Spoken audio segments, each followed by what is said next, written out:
Learning Nihongo. Vocabulary. Lesson 12. Let's get started. Easy, simple.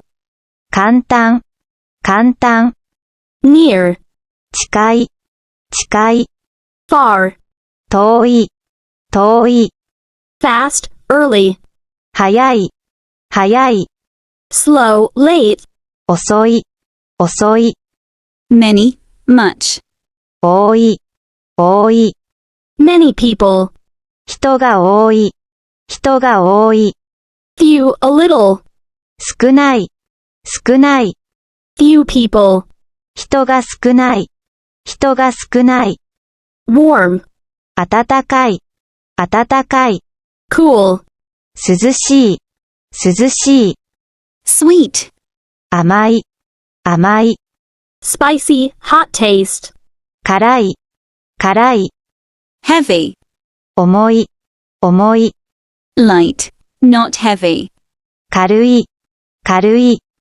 prefer, がいい、がいい、 season, 季節、季節、 spring, 春、春、 summer, 夏、夏、 autumn, fall, 秋、秋、 winter, 冬、冬、 weather, 天気、天気、 rain, 雨、雨、 snow, 雪、雪、 cloudy, 曇り、曇り、 hotel, ホテル、ホテル、 airport, 空港、空港、 sea, ocean, 海、海、 world, 世界、世界、 party, パーティー、パーティー、 festival, 祭り、祭り、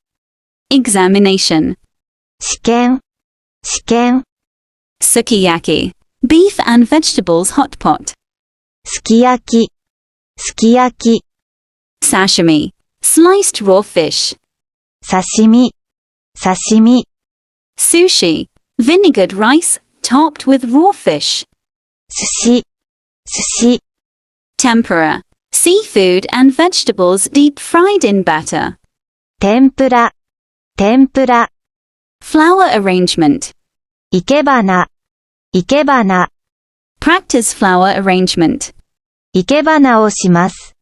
生け花をします。 maple, red leaves of autumn.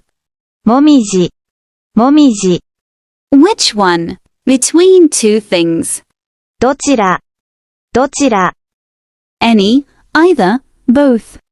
どちらも、どちらも、 By far, continuously.